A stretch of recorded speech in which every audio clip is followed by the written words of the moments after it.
მოგესალმებით, ძვირფასო მეგობრებო, ეს სოფელ დიდჯიხაიში მდებარე ნიკო ნიკოლაძის სახლ-მუზეუმია.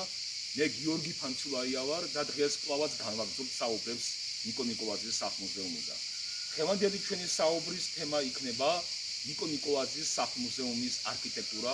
მოგეხსენება, ეს სახლი ყურადღებას იქცევს თავისი განსხვავებული და გამორჩეული არქიტექტურული სტილით. მსგავსი არქიტექტურის სახლს ჩვენ დასავლეთ საქართველოში ვერ საფრთხებით. უპირველეს ყოვლისა მინდა შეგახსენოთ, რომ ნიკოლაძე დედულეთში სოფელ დიდჯიხაიში 1886 წელს ჩამოვიდა. აქ მან ჯერ იმერული ოდა ააგო, წარმოიდგინეთ, სახლს არ ჰქონდეს ზედა მეორე სართული, არ გააჩნდეს მასტარდები და სხვა, დარჩებოდა იმერული ოდა. სახლი მან სამჯერ არსებითად გადააკეთებინა და არსებული უნიკალური მოდერნის არქიტექტურა სახლმა მიიღო 1910 წლებისათვის ცნობილი გერმანელი არქიტექტორის ედმუნდ ფრიკეს პროექტის შედეგად. ამჟამად სახლი აუთენტურ მდგომარეობაში გახლავთ დაცული. მინდა აქვე შეგახსენოთ, რომ ედმუნდ ფრიკე ნიკოლაძემ ფოთშიც მიიწვია და ნიკოს დროინდელი ბევრი საინტერესო არქიტექტურული ნაგებობის მხოლოდ მოძღვარი სწორედ ედმუნდ ფრიკე გახლავთ. სახლის მთავარი შესასვლელი აი ამ მიმართულებით ნიკო ნიკოლაძემ არქიტექტორ ედმუნდ ფრიკეს მოაწყობინა, რათა სახლი ქარისაგან უფრო უკეთ ყოფილიყო დაცული და ახლა ჩვენ შეგვიძლია დავათვალიეროთ ნიკოსეული სახლის მთავარი შესასვლელი აივანი.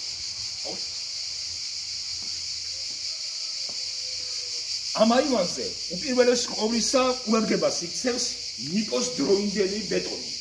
კიდევ სახლში რამდენიმე ადგილზე თქვენ ნიკოს დროინდელ ბეტონს ვხვდებით. მინდა შეგახსენოთ, რომ ნიკოლაძე, რომელიც შესანიშნავი მენეჯერი და ორგანიზატორული უნარებით გამორჩეული ადამიანი იყო, საქართველოში ხელმძღვანელობდა ბეტონისა და რკინაბეტონის მშენებლობაში გამოყენებას და პირველად სწორედ მისი ინიციატივით იქნა გამოყენებული მშენებლობაში ბეტონი და რკინაბეტონი.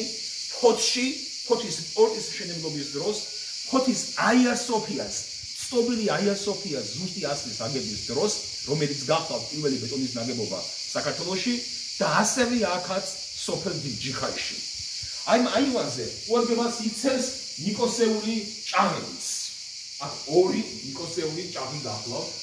თავისი დროზე, რა თქმა უნდა, ეს ჭაღები ელექტრო ჭაღებს არ წარმოადგენდა, შემდგომ მუზეუმის მიერ მას ფუნქცია შეეცვალა ათეულობის წინ და იგი მუშაობდა როგორც ერთგვარი ნავთქურა.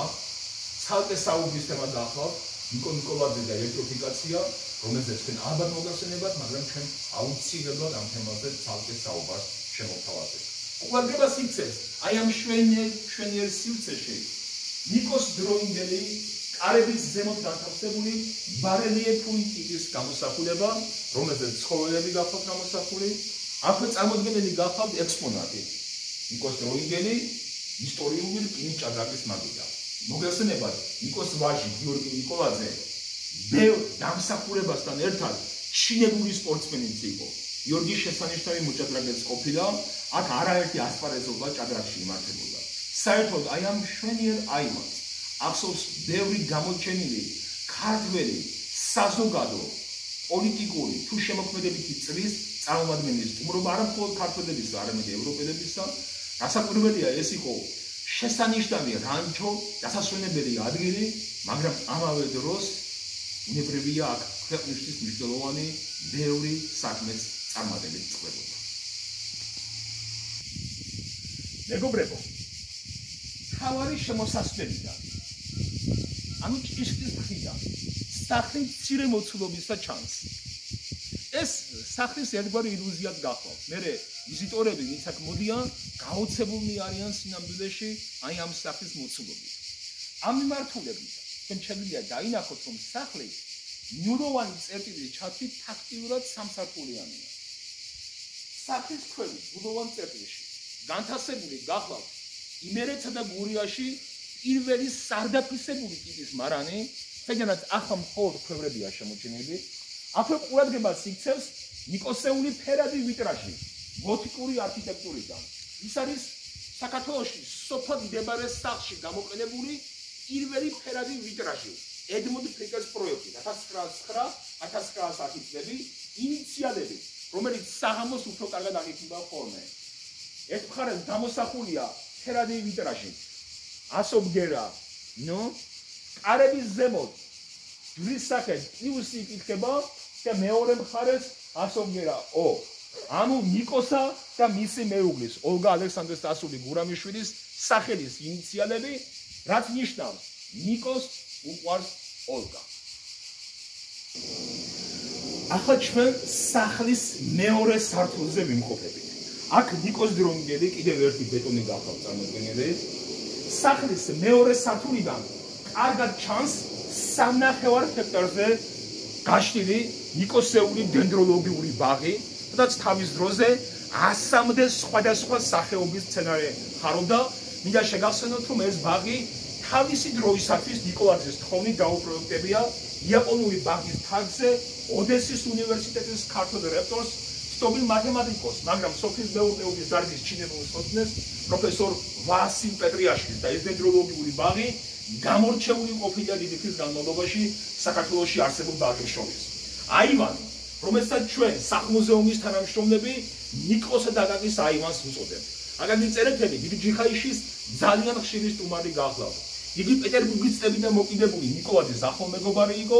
ამ აივანზე ისინი ხშირად ერთმანეთის გვერდიგვერდ ისხდნენ, რა თქმა უნდა მსჯელობდნენ თავიანთი ძვირფასი და საყვარელი სამშობლოს საკეთილდღეოდ როგორი კარგი საქმეები ეკეთებინან, მაგრამ ძალიან შეხუმრებულებიც ყოფილან ერთმანეთთან და ჩვენ ისტორიამ არაერთი საინტერესო ხუმრობა შემოგვინახა ნიკოსა და აკაკის შორის. მას თქვენ ახლა იმყოფებით ნიკოსა და აკაკის აივანზე, სახლის მეორე სართულზე.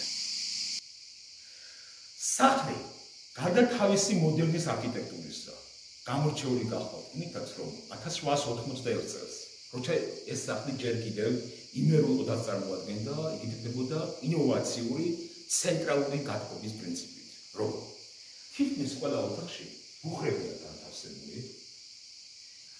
სახლი ხის გახლავთ და იგი ეგრეთ წოდებული ტკეჩითაა გადასილი, კედლებში აგურის საყვამურია ჩაშენებული და როცა ბუხრებში ცეცხლი დაინთებოდა, თბილი ორთქლი აგურის საყვამურების მეშვეობით წრეს აკამდა სახლს და ამგვარად 1891 წელს სახლი გამთბარი იყო ინოვაციური, ეგრეთ წოდებული ცენტრალური გათბობის პრინციპით.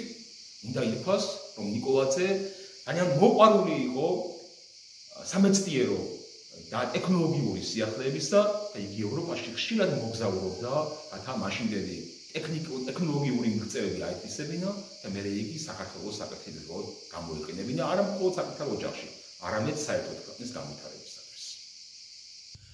მოდერნის არქიტექტურის, ფერადი ვიტრაჟის, ნულოვან წერტილში არსებული სარდაფისებური მარანის და ასე შემდეგ, გარდა სახლის ყურადღებას იქცევს იმით, რომ 19 საუკუნის მიწურულს ნიკოლაძეს სოფელ დიდ ჯიხაიში, სოფლურ ცხოვრებაში შემოჰქონდა ურბანული ცხოვრების ელემენტები. აქ მას 19 საუკუნის მიწურულს ჰქონია კანალიზაციის სისტემა მოწყობილი. აქვე შეგახსენებთ, რომ ნიკოლაძეს სახელთან დაკავშირებულია თბილისის და ფოთის კანალიზაციის სისტემების მშენებლობა. ყურადღებას იქცევს ნიკოსეული კანალიზაციის სისტემა. მაშინ მსგავსი რამ სოფლურ სახლებში ფაქტიურად არ არსებობდა. იგი 19 საუკუნის მიწურულს ააგებინა ნიკო ნიკოლაძემ და როგორც კანალიზაციის სისტემა, ასევე საბაზანე სივრცე ვილეროი და ოხისა გახლავთ. 19 საუკუნის მიწურულს ნიკო ნიკოლაძეს აქ სოფლის სახლში არა მხოლოდ კანალიზაციის სისტემა ჰქონდა მოწყობილი მეგობრებო, არამედ ჰქონდა ცენტრალური წყლის მომარაგების სისტემა. უნდა ითქვას, რომ ეზოში განთავსებული ქარის ძრავის მეშვეობით წყალი იტუნდებოდა, გროვდებოდა სახლის სხვაში არსებულ რეზერვუარში და იმ წყლით მერე საბაზანე სივრცე მარაგდებოდა. თქვენ წინაშე ნიკოსეული ვილეროი და ოხის საბაზანე სივრცეა წარმოდგენილი. საბაზანე ნიჟარა ხის გახლავთ კერამიკით გახლავთ დაფარული. რა თქმა უნდა, ნიკოლაძეს ცხელი შხაპი ჰქონდა, ოღონდ ქვანახშირი და შეშიფრებოდა აქაურობა. აქვე წარმოდგენილი გახლავთ ნიკოსეული სარკე ყურადღებას იქცევს იმით, რომ თქვენ მოგეხსენებათ საქართველოში პირველი ეგრეთ წოდებული სელფი ნიკო ნიკოლაძემ გადაიღო პრინციპით. აი ამ სარკეში იგი იხედებოდა სარკეში და საკუთარ სარკეში არეკილი გამოსახულებას თავად ვეუბნებდა სულაც. ამიტომ თითოეული თქვენგანი მინდა გულთადად მოგიწვიოთ სოფელ ჯიხაიში მდებარე ნიკო ნიკოლაძის სახელმწიფოში, სადაც თქვენ ბევრ საინტერესო ამბავს მოისმენთ, საინტერესო დენდროლოგიურ ბაღში დაათვალიერებთ ამ უნიკალურ მოდერნის სახლის არქიტექტურას და ასე შემდეგ, რა თქმა უნდა, გაიცნობთ ნიკოლაძის ცხოვრებას და აქეთ ექნება შესაძლებლობა ნიკოსეულ სარკეში, ქართული სელფის ავანგარდის სახლში გადაიღოთ ნიკოს პრინციპით სელფი.